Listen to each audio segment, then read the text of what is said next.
Então nós falamos aí na semana passada um pouquinho sobre perícias, em que a gente tem lá as chamadas perícias judiciais, que são feitas dentro aí do âmbito, né, da justiça, em que tem lá um processo judicial, que tem lá um juiz que vai decidir sobre determinados assuntos.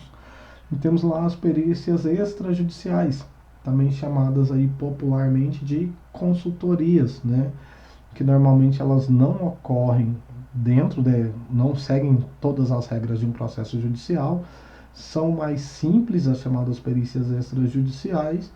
Entretanto, aí também necessita de um profissional habilitado, uma pessoa que domine o assunto daquela determinada perícia, para que ele consiga arbitrar, para que a pessoa consiga tomar as decisões no que diz respeito àquele problema. O que é comum em geral? A perícia judicial, como a gente vai ver aqui hoje um pouquinho mais detalhado, ela é bem mais burocrática. Eu tenho alguns trâmites que eu preciso seguir, eu tenho alguns procedimentos para fazer a perícia em si. Em geral, é bem rentável quando a gente fala de perícias judiciais, tá? Então, por justamente ser bem rentável e pensando aí em perícias agronômicas, você tem aí vários tipos de perícias, um número bom de perícias para fazer, né, em perícias judiciais agronômicas em geral. Então, ali desde perícias de avaliações do meio ambiente, de imóveis rurais, perícias de avaliações de culturas, qualquer que seja um problema associado a uma propriedade rural, qualquer problema associado a uma produção, a um talhão, a uma lavoura, qualquer problema agronômico em geral, pode ser objeto de perícia. E se for para a justiça, pode ser que as partes envolvidas lá nesse processo judicial solicite provas periciais. E uma vez que o advogado lá de uma parte envolvida uma briga na justiça lá, por exemplo, por terras, solicita uma prova pericial, o juiz ele vai abrir um edital e aí se você está lá cadastrado como perito, você pode se inscrever e se você for nomeado perito, você vai investigar todas as provas desse processo e apresentar um laudo para justamente orientar a decisão do juiz em geral, né? Já o que a gente chama de perícias extrajudiciais, nós temos aí no que diz respeito a isso, principalmente as auditorias. Muito comum aí em auditorias de seguros agrícolas, por exemplo. Você tem lá, comum hoje, né, seguros de agrícolas para evitar justamente perdas por intempéries climáticos e outros fatores.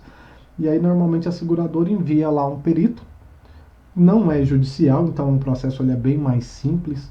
Entretanto, ele tem que avaliar lá os respectivos danos, se não foi omissão lá do produtor, para que aquela lavoura, aquele seguro indenize ou não o produtor a respeito daquele dano em geral. Então aqui alguns exemplos, né, falando aí um pouquinho no que relação a isso. E, em específico, vamos começar a falar das perícias judiciais. E, quando a gente fala de perícias judiciais, eu estou me referindo aí para vocês de perícias judiciais agronômicas. E aí lembrando que quando a gente fala de perícias judiciais agronômicas em gerais, vocês como engenheiros agrônomos aí podem fazer qualquer perícia dentro das suas áreas de habilitação. E quando eu digo aí dentro da área de habilitação de vocês, eu estou me referindo quando vocês colarem grau, darem entrada lá na carteirinha do CREA de vocês, vocês têm as respectivas atribuições profissionais. Isso é regulamentado por lei. Qualquer atribuição que você teve, que você conseguiu aí ao longo do período de faculdade, você pode fazer uma perícia.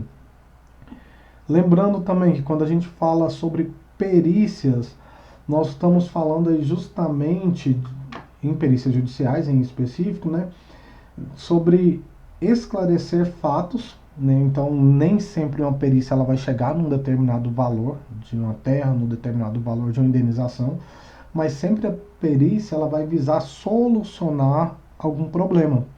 E aí, para você esclarecer esses fatos, solucionar um eventual problema que envolva uma perícia agronômica, a gente tem que levar em consideração todos os aspectos técnicos que estão associados aí ao problema que você é o perito. E pensando nisso, em todos os aspectos técnicos, você tem que dominar o assunto pelo qual você está periciando. Então é complexo porque justamente você ao final de uma perícia, você vai produzir um documento, que é o laudo, que vocês vão fazer o trabalho aí, e nesse laudo você tem que apresentar provas, praticamente. Você tem que mostrar para o juiz o que você identificou de um possível problema, o que você identificou de determinadas situações, ou seja, qual é a sua conclusão da sua perícia em geral. Além disso, além de apresentar a sua conclusão, você também precisa responder os chamados quesitos, que são os questionamentos em geral em que as partes envolvidas num processo judicial vão fazer para você. Então, além de apresentar um resultado para o juiz, você também precisa responder todos os questionamentos dos advogados e as partes envolvidas no processo. Então, você precisa dominar bem aquilo que você está periciando para que as suas respostas elas não sejam passíveis de questionamento, principalmente, e que o seu laudo, o seu trabalho pericial realmente sirva de balizamento ali para a tomada de decisão do juiz em geral. Aqui está falando exatamente isso, né? A perícia judicial é uma espécie de perícia determinada pelo juiz dentro de uma ação judicial. E aí, se você é um perito de uma ação judicial, você está ali como um auxiliar do juiz em geral. E como você é auxiliar do juiz, você vai visar esclarecer todos os fatos dessa perícia, desse processo judicial, a partir dos seus conhecimentos técnicos, né? Então, a partir do conhecimento que vocês adquiriram aí ao longo de toda a graduação de vocês.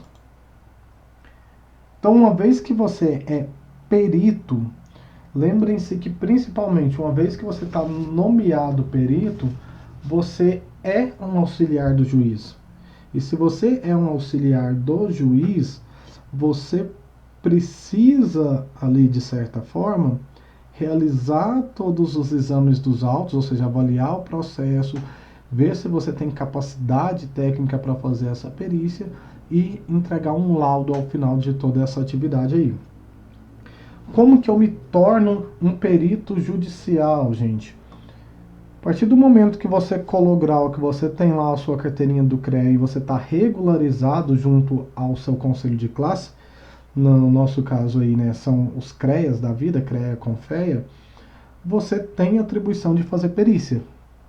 Lembrando que essas perícias, você tem que só tomar o cuidado se as perícias você tem atribuição técnica para isso. Então, de nada adianta você tentar querer fazer uma perícia de um prédio no meio urbano, por exemplo, se você não tem formação para isso. Mas qualquer que seja um problema judicial que está lá no âmbito agronômico aí em geral, vocês têm atribuições como engenheiros agrônomos de ser um perito. Como que eu faço isso?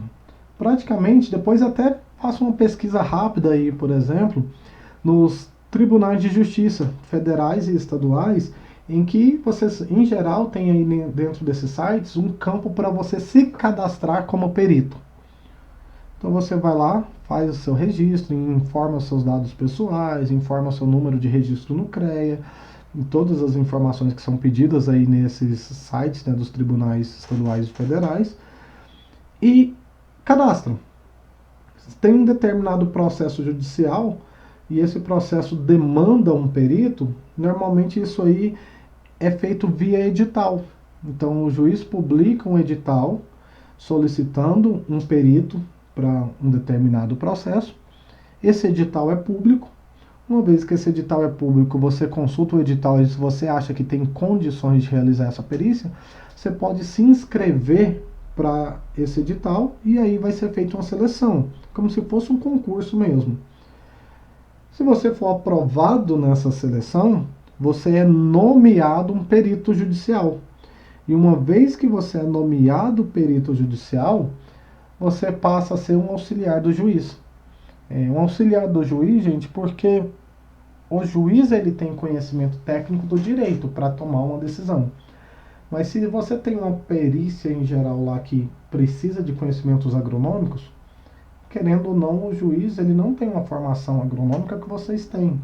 Então, para que auxiliar do juiz, eu estou querendo dizer que vocês vão auxiliar a sentença desse juiz com base no seu laudo pericial, com base na investigação que você vai fazer.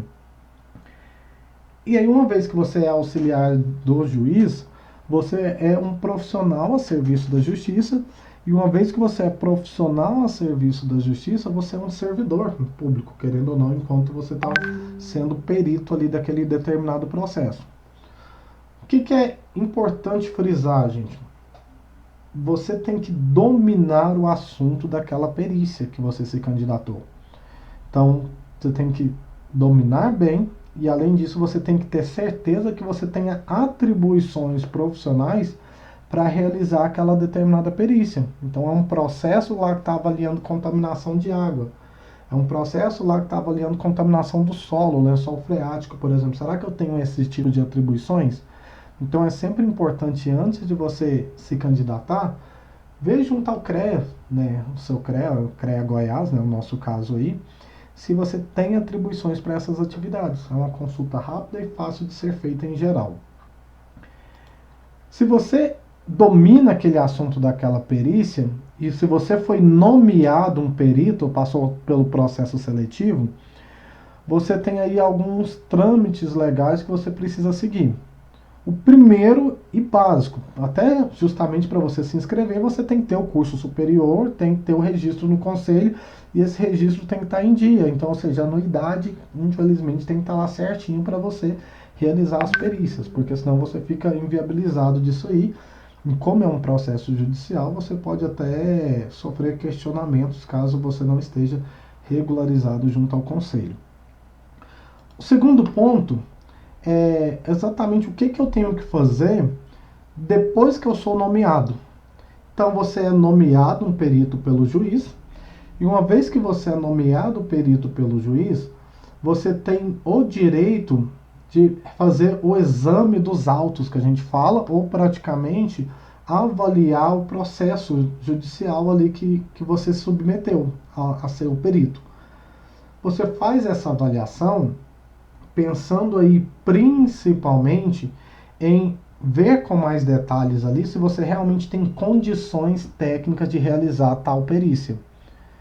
Depois que você pega o processo e você lê lá com calma, e você identifica, por exemplo, que você não tem condições de realizar tais perícias, não é feio você desistir da perícia nesse exato momento. Então você comunica ao juiz que você não vai realizar essa perícia, e aí repete-se o processo, é publicado um novo edital até que seja nomeado um perito que vai avaliar o processo e vai falar assim, não, eu tenho realmente condições de estar trabalhando nessa determinada perícia. Então, quando você faz esse exame dos autos, você tem o direito de recusar a perícia se você não se achar capaz de realizá-la. E aí cabe a cada um fazer uma avaliação ética e em geral, né, uma avaliação profissional. De nada adianta, por exemplo, aparecer, falando pessoalmente aqui, aparecer uma perícia aí para mim em que eu tenho que avaliar, por exemplo, fertilidade de solos, que eu não tive na minha formação como engenheiro agrícola, e eu achar que eu vou dar conta de realizar uma boa perícia em que eu tenho que avaliar a fertilidade do solo.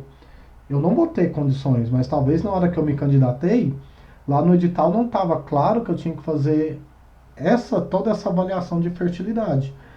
Então, eu vou lá e recuso essa determinada perícia, porque eu vi que eu não tinha condições técnicas, porque eu não dominava esses assuntos aí. Agora, se você avaliou o processo e identificou que você tem condições de estar fazendo a determinada perícia, você tem que seguir alguns processos.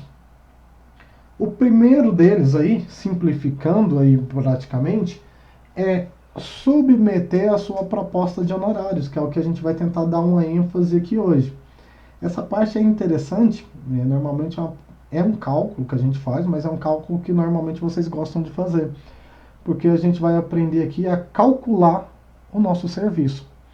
E quando está dentro de um processo judicial, esse cálculo do meu serviço ele é baseado em tabelas, tanto do Instituto Brasileiro de Avaliações e Perícias, quanto tabelas de associações profissionais, como a Associação dos Engenheiros Agrônomos de Goiás, tabela do CREA e assim por diante.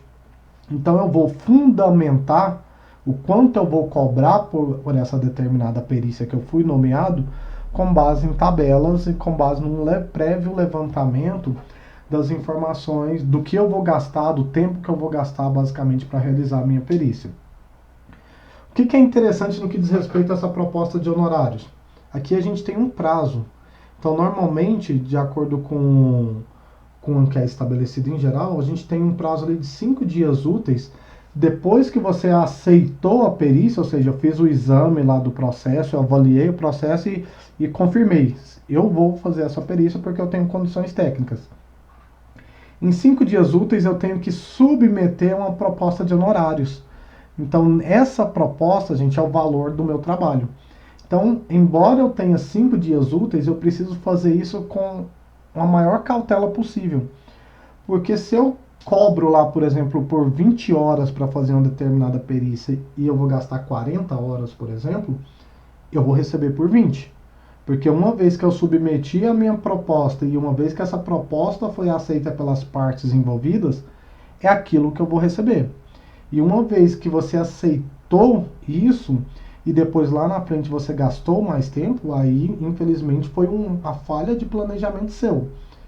E aí a questão importante, você precisa realmente dominar a perícia para você saber o tempo que você vai gastar nela. Então por isso que é importante que você apenas aceite perícias que você domine plenamente o assunto para que você saiba com boa precisão o tempo que você vai gastar. Uma questão importante ainda aqui dentro dessa submissão da proposta de honorários. Juntamente com essa submissão de proposta de honorários, quando você solicita, você aceita a perícia, o juiz ele vai intimar as partes envolvidas para que essas partes envolvidas indiquem os chamados assistentes técnicos e também esses assistentes, junto com os advogados aí em geral, façam a formulação dos quesitos. Então você tem lá essa parte que está correndo junto com o tempo que você está fazendo sua proposta de honorários. Um assistente técnico não é nomeado pelo juiz. Então um exemplo para vocês entenderem. Tem uma determinada perícia, vou pegar aqui dentro por exemplo, de uma área que eu domino, uma perícia que envolve aí avaliação de terras, avaliação topográfica. Então tem lá um vizinho que está questionando o seu outro vizinho porque a cerca está no lugar errado. Eles não chegaram num acordo, foi para um processo judicial. Eu me candidatei à perícia, então eu fui nomeado um perito para avaliar essas questões de avaliação, essas questões territoriais aí dessa imóvel. Porém, os dois envolvidos no processo podem nomear um assistente técnico para que esses assistentes técnicos acompanhem a minha perícia. O assistente técnico não responde ao juiz, ele responde às partes envolvidas. Porém, o assistente técnico ele pode me acompanhar em toda a minha perícia e normalmente o assistente técnico que vai orientar os advogados na formulação dos quesitos, porque são pessoas que normalmente dominam um assunto e se eles dominam esse assunto, eles têm condições de formular perguntas técnicas para serem respondidas lá no meu laudo pericial, que são os quesitos aí que a gente trabalha. Para você começar a perícia, pessoal, o juiz tem que autorizar. Então você tem que aguardar o juiz autorizar a marcação da perícia.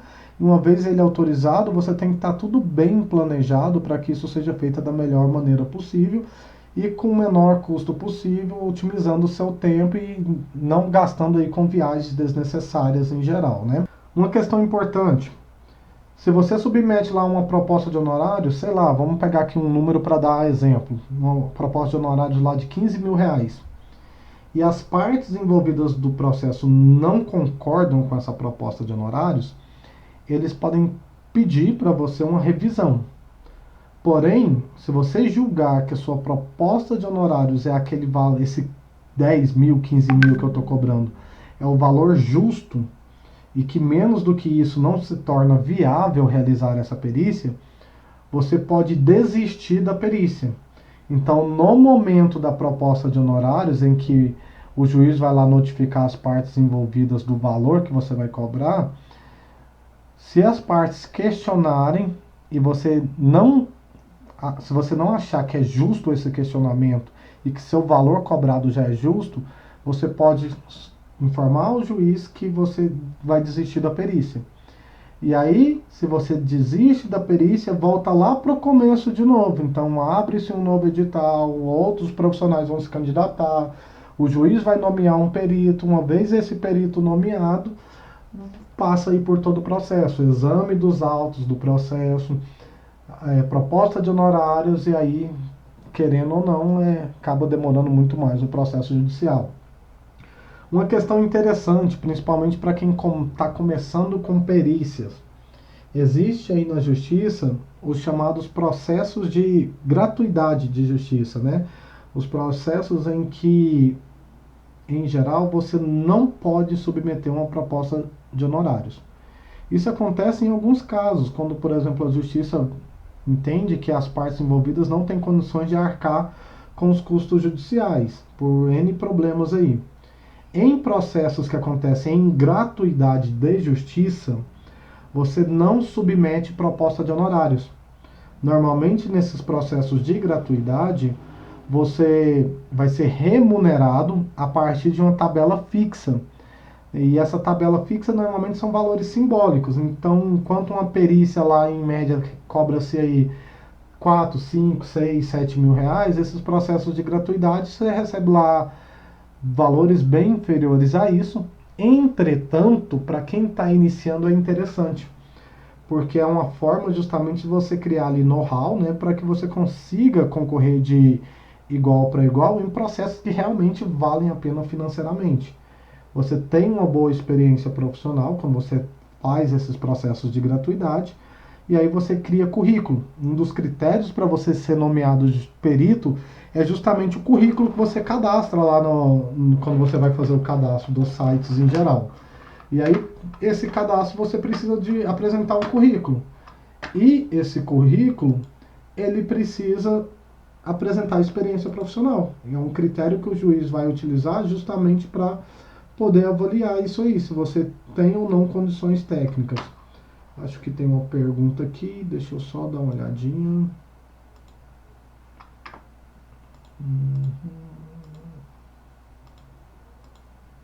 Aqui, não estou conseguindo. Só um minuto aqui. Aqui no chat. Thaís, não está saindo áudio. Mais alguém não está saindo áudio, gente? Confirmem para mim, por favor, me falem aí no chat. Thaís, vê se não é aí no seu telefone, no cantinho, que está o áudio desabilitado.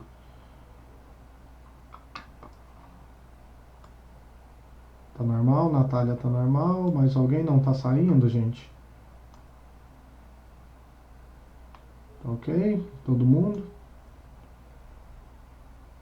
Paulo tá normal, o resto aqui tá falando que tá tranquilo.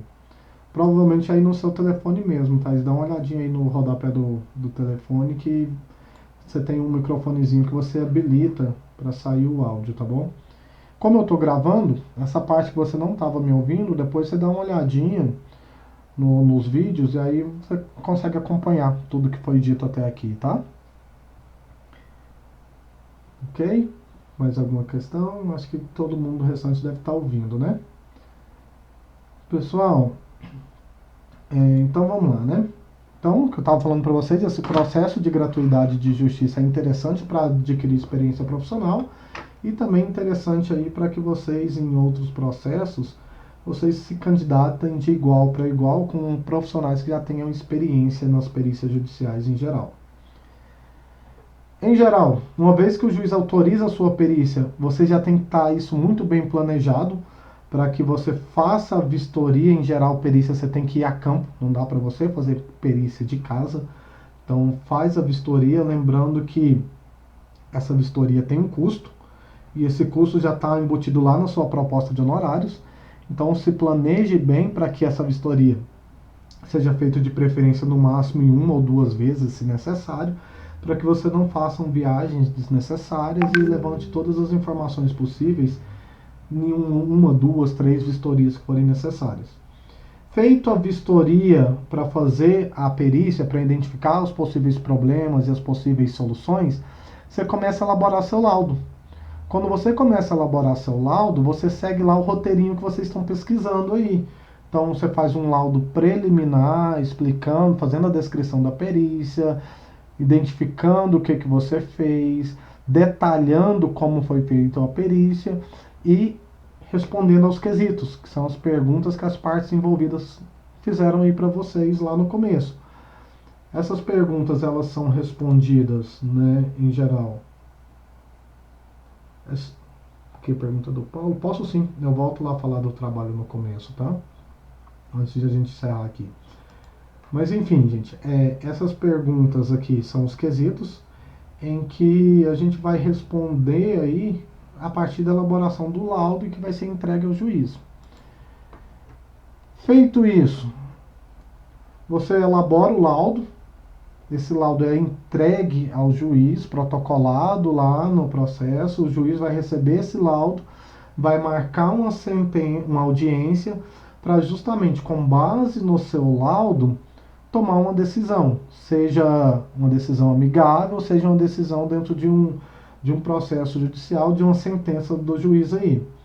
Seu laudo pericial é o que vai nortear a decisão do juiz, então é importante que esse laudo esteja bem feito, que esteja bem claro sobre todos os procedimentos que foram feitos dentro dessa perícia aí, né? E uma vez que você entrega o laudo, também é uma parte interessante, você pode protocolar no seu pedido para receber o restante dos honorários. Entretanto, não é entregou o laudo, o seu serviço se encerrou. Você tem que estar disponível ali para audiência, porque pode acontecer de durante a audiência as partes envolvidas solicitarem quesitos suplementares, então talvez algumas perguntas não foram respondidas, ou durante a audiência surgiu-se novos questionamentos. Você, como perito, você precisa responder esses questionamentos, que são os nossos quesitos. E aí você tem que novamente responder esses quesitos, redigir um novo laudo, ou seja, né, você tem que atualizar o laudo que você já entregou, para que o juiz faça lá uma sentença judicial e os recursos. Feito isso, finalizado isso aí, o processo é transitado, julgado, executado e arquivado. Aí sim, depois de finalizado um processo judicial, você finaliza a sua atividade pericial, né? Então você já não é mais um perito deste processo, e então você não é mais um auxiliar da justiça e um auxiliar do juiz neste caso. Então, assim, eu simplifiquei aqui para vocês o processo, destacando aí alguns pontos, mas dá para a gente ter uma noção quão complexo é e quão demorado é uma perícia judicial. Aqui um fluxograma mostrando para vocês aí basicamente, né, as etapas que envolvem uma perícia. Então, lá, isso aqui, você segue todas essas etapas até a execução e o arquivamento. E a partir do momento em que você é nomeado, até o arquivamento você responde ao juiz, você tem que responder quesitos, você responde por aquela determinada perícia. E aí, mais uma vez, eu friso com vocês. É essencial que você domine a perícia para que você entregue um bom laudo, seu laudo não seja passível de questionamentos, e se tiver questionamentos, vocês tenham condições técnicas aí para estar fazendo essas avaliações desses laudos em geral, né? Vamos falar um pouquinho dos honorários em si. A gente vai começar a ver hoje aqui como que a gente faz uma proposta de honorário. Muito cuidado com a proposta de honorários, porque isso aqui é uma parte bem delicada da perícia. Tanto do ponto de vista em que você pode desistir da perícia, se as partes contestarem o valor que você falou que vai ser cobrado pela atividade, quanto pela parte das partes envolvidas que podem contestar se julgar que sua proposta de honorário não está compatível com o trabalho pericial. Então, não adianta eu cobrar 50 mil por uma perícia que vai ter um custo lá de 5, 10 mil. Como as partes envolvidas em geral têm ali o auxílio e a orientação dos assistentes técnicos, se for ali uma proposta discrepante, com certeza vai ser contestado. E aí você tem ou o direito de recusar ou adequar a sua proposta a esse questionamento que as partes fizeram. Se você faz a sua proposta de honorário fundamentada nas tabelas aí em geral, normalmente não tem questionamentos, desde que você apresente lá o memorial de cálculos e comprove que realmente aquilo ali são as horas que você vai gastar. Se você acha que aquilo é justo, você pode recusar. Se você acha que não, que você ainda consegue reduzir essa proposta sua inicial, você faz uma nova proposta de honorários até que cheguem em um acordo para que a perícia seja realizada.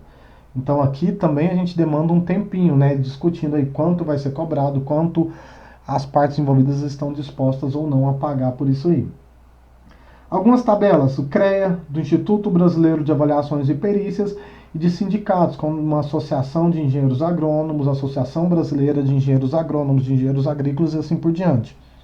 A principal do IBAP, que são tabelas justamente voltadas para avaliações e perícias, então elas são bem fundamentadas. Entretanto, algumas tabelas do CREAS e sindicatos também elas me dão um bom norte de como fazer isso aí. Vamos ver aqui. Quanto que eu cobro por uma perícia em geral? Os meus honorários, eles são cobrados pela minha hora técnica vezes a quantidade de horas que eu vou gastar pela perícia. Essa quantidade de horas que eu vou gastar na minha perícia é o que eu tenho que tomar cuidado, eu tenho que detalhar isso da melhor maneira possível.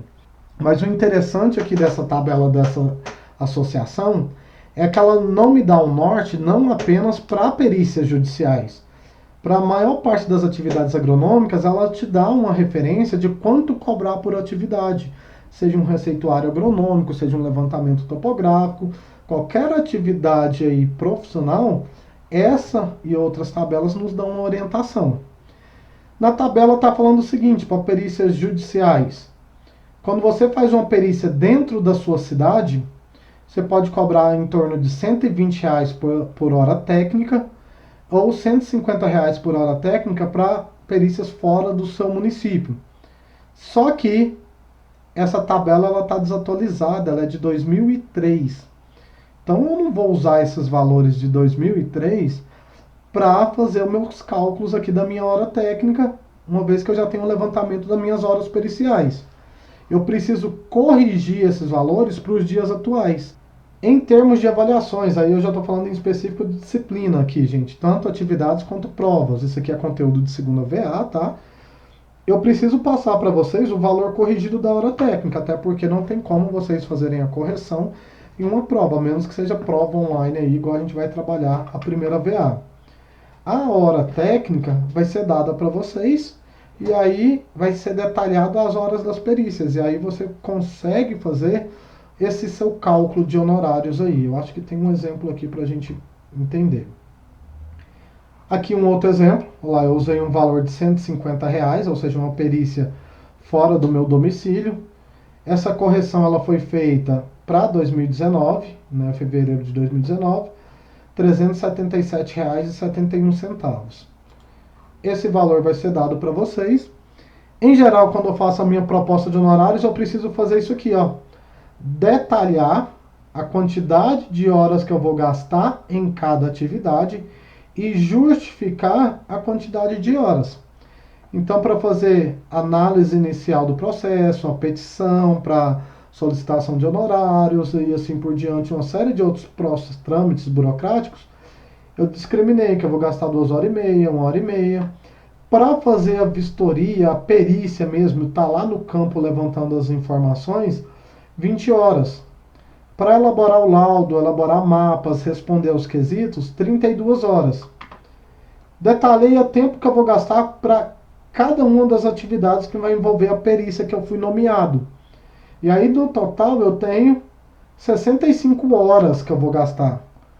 Se o cálculo de honorários é feito pelo valor da minha hora técnica vezes as minhas horas periciais, eu consigo, pegando aqui uma hora técnica daquele exemplo anterior, deixa eu voltar aqui para mostrar para vocês, ó, eu tinha lá R$ 377,71, corrigido para o ano passado, então vamos pensar que a gente ia fazer a perícia o ano passado.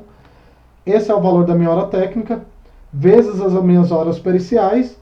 Eu tenho aí, então, a minha proposta de honorários de R$ 24.551,15. Um valor considerável para uma perícia de 65 horas. As perícias judiciais, elas são rentáveis, né, em geral, se ela não for em processo de gratuidade de justiça. Porém, lembrando que esse valor ele pode ser questionável. Então, pode ser que as partes envolvidas virem e falem para você, não, isso aqui está muito caro. como que você deixou aí na sua proposta de honorários 2 horas e meia para análise inicial do processo? Você pode analisar isso em 1 hora e meia. Então, em geral, se você é questionado, você tem que trabalhar com a redução dessas horas de maneira que não comprometa a sua perícia. Então, por isso que isso aqui tem que ser o mais detalhado possível para que sua proposta ela seja o mais viável possível, tanto para você quanto para as partes envolvidas.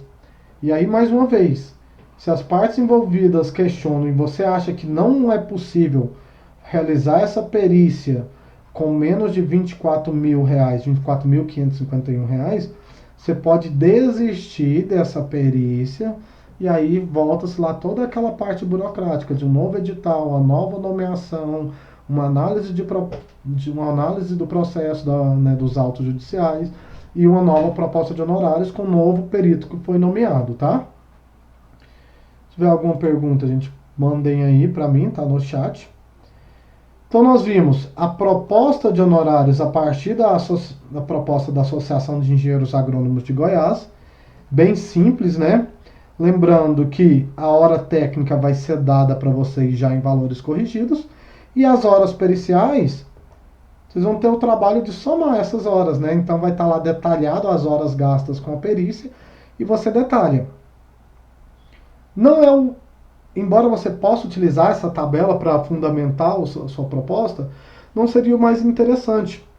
O mais interessante que a gente tem é justamente fundamentar a nossa proposta de honorários com base nas propostas do Instituto Brasileiro de Avaliações e Perícias, o IBAP.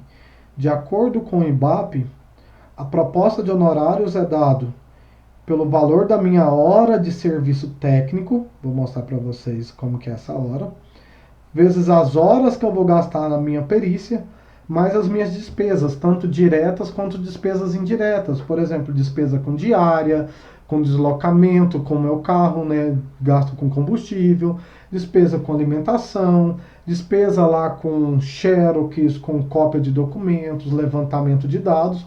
Tudo isso são despesas que devem entrar no meu cálculo de proposta de honorários.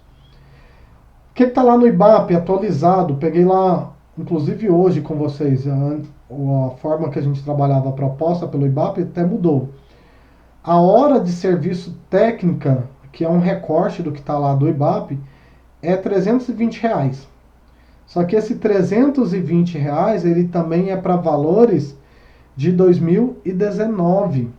Então, o que eu preciso? Se eu vou fazer uma perícia hoje, eu preciso entrar lá na calculadora do cidadão e fazer a correção dessa hora aqui, né, dessa hora de serviço técnico, para os dias de hoje. E aí essa correção a gente já viu que é bem facinho de fazer, é só entrar na calculadora do cidadão. O valor corrigido para 2020 é de R$ 332,19, esse valor de R$320. Então a hora de serviço técnico eu corrigi para o mês passado, para o mês de março, dá 332. Então uma perícia lá nesse mês agora de abril vai dar aí um valor um pouquinho diferente, né? Alguns centavos ou talvez alguns reais de diferença aí. Se eu sei o valor da minha hora de serviço técnico e se eu sei as minhas horas periciais, eu consigo fazer o meu cálculo. Então vamos pegar o mesmo exemplo que a gente tinha feito para a perícia lá com base na tabela da Associação dos Engenheiros Agrônomos. Só uma questão aqui antes da gente ver fazer um outro exemplo. Os meus honorários mínimos, de acordo com o IBAP, o mínimo que você pode cobrar independente das horas periciais é dado por 10 vezes a hora de serviço técnico mais despesas. E aí eu tenho alguns custos com diárias e deslocamento, que eu vou voltar aqui com vocês, mas eu quero chegar aqui nesse mesmo exemplo que nós tínhamos. A partir desse exemplo eu tenho um total de 65 horas de serviço. Desconsiderem, por favor, que essa questão do salário mínimo, porque hoje não faço mais essa conta em relação a esse salário. E vamos ver como que a gente faz essa continha. Deixa eu compartilhar aqui com vocês o papel, só para mostrar. Então, se eu tenho isso aqui, e a gente viu lá no slide que a gente vai gastar com horas periciais. Então aqui, ó, minhas horas de perícias detalhadas são de 65 horas. E se eu tenho lá no slide falando que a minha hora de serviço técnico é R$320, entretanto, o meu HST que eu corrigi para os dias de hoje, corrigido, é de 332,19. E se eu já tenho lá detalhado as despesas dentro lá do meu levantamento dos honorários, eu tenho o seguinte: para essa perícia de 65 horas, eu vou gastar, eu vou cobrar, na verdade, né? Não é nem eu vou gastar, eu vou cobrar de honorários, vai ser HST, vou pegar o valor corrigido que tem que ser dado para vocês, 332,19, vezes as minhas horas de perícias, que foram 65 horas. Eu não detalhei despesas aqui agora com vocês, então vamos considerar que as despesas já estão todas inseridas dentro das minhas horas que eu vou gastar na perícia. Se já estão todas inseridas aí, fazendo a conta, a gente tem que os meus honorários, façam aí também para ver se eu não fiz errado aqui, vai dar, deixa eu ver aqui, R$592,35, né? Um valor bem considerável aí. Só que, na hora que vocês olharem a gravação, eu falei para vocês que a gente tem a proposta de honorários que a gente faz em cima da hora de serviço técnico e as horas que eu vou gastar para fazer a minha perícia, as horas periciais, mais as despesas. Só que eu também tenho a proposta mínima de honorários. Então, na hora que vocês olharem lá, os meus honorários mínimos é dado por 10 vezes a hora de serviço técnico mais as minhas despesas. Certo? Independente se eu for gastar 65 horas para fazer minha perícia, a minha proposta mínima tem que ser baseada nisso aqui, de acordo com o IBAP.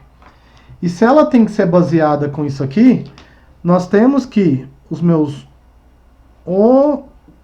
honorários mínimos, vou simplificar aqui, tá, para vocês, é dado por 10 vezes 60, a hora de serviço técnico, 332,19. A gente... Deixa eu só tirar aqui o som, gente, porque senão interfere aqui. Então, então nós temos que é dado por 10 da fórmula. A hora de serviço técnico corrigido é 332,19. Como é o primeiro exemplo nosso aqui, nós não acrescentamos ainda as despesas. Os meus honorários mínimos aqui, então, eles vão dar um valor bem menor do que quando eu considero as horas, né?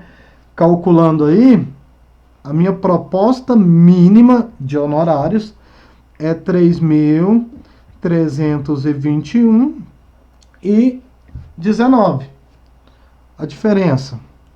Enquanto a minha proposta de honorários com base nas minhas horas, eu vou cobrar R$21.000, R$21.592,35. Vocês podem dar os 35 centavos de desconto aí, tá, na proposta. Na minha proposta mínima, eu cobro R$3.321,19.